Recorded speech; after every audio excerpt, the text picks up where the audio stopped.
Hello friends, welcome to my channel. আজ আমি বানাবো কচুর লতি। তার জন্য কচুগুলোকে আগে একটু পরিষ্কার করে কেটে নিচ্ছি। কিছুটা কাটা হয়ে গেছে আর বাকি কিছু এখনও রয়ে গেছে, সেগুলো আমি এখন কাটছি। এই হচ্ছে কচু, মানে এগুলোকে লতি বলে। কেটে কেটে পরিষ্কার করে নিচ্ছি। এইভাবে টানলে ছালগুলো বেরিয়ে আসে।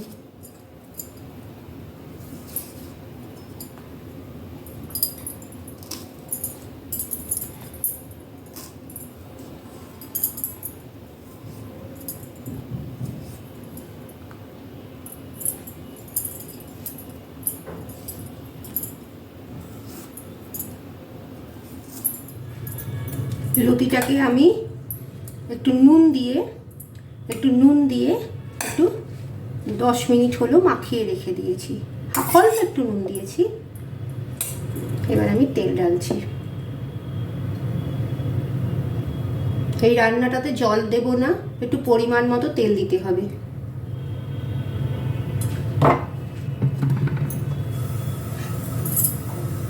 ইনগ্রিডিয়েন্টস: পেঁয়াজ কুচি একটুখানি, একটু পেঁয়াজ খসা, রসুন বাটা, আদা বাটা, কাঁচা লঙ্কা বাটা, ধনেপাতা কুচি।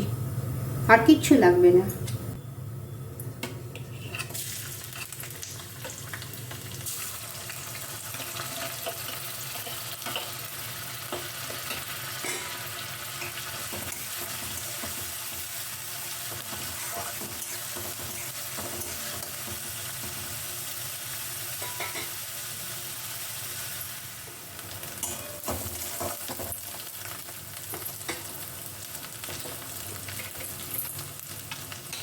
লঙ্কা বাটা দিয়ে দিলাম,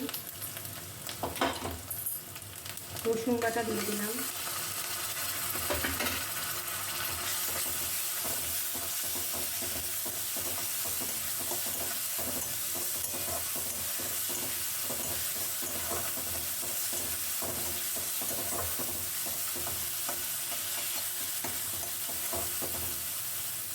পেঁয়াজ লাল হয়ে এসছে, আদা বাটা দিয়ে দিলাম,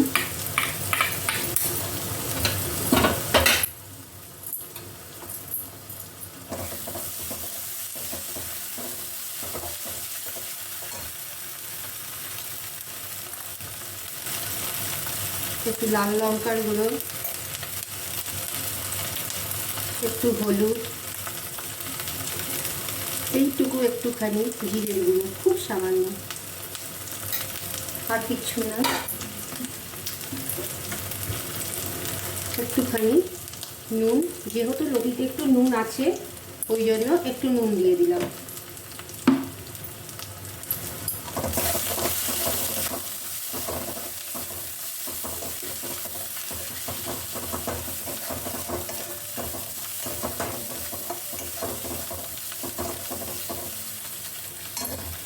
লতিগুলো ঢেলে দিলাম।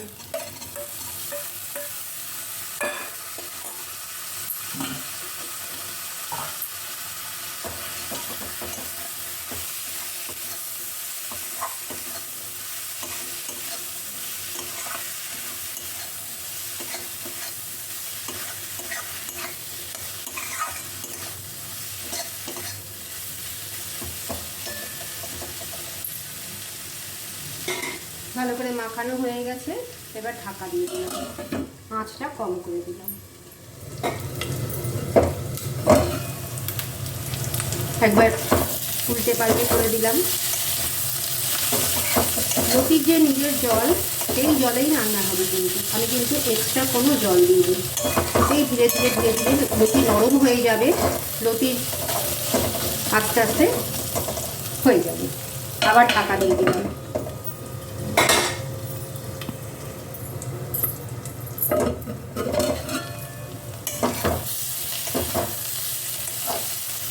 লতির রং কিন্তু আস্তে আস্তে চেঞ্জ হয়ে যাচ্ছে, মশলাটাও ভাজা ভাজা হচ্ছে আর লতি কিন্তু নরম হতে শুরু করেছে। আবার আমি ঢাকা দিয়ে দিলাম।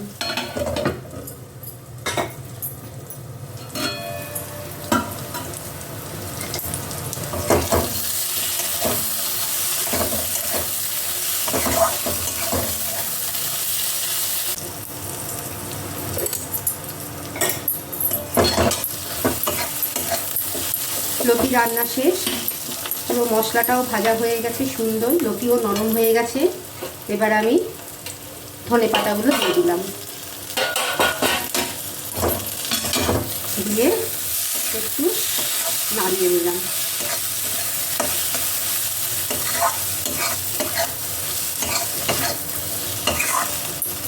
গ্যাস বন্ধ করে দিলাম। আমার লতি রান্না শেষ হয়ে গেছে। এইভাবে লতি খাবেন, খুব খেতে টেস্টি হয়। বিনা জল দিয়ে লতিটা রান্না করলাম।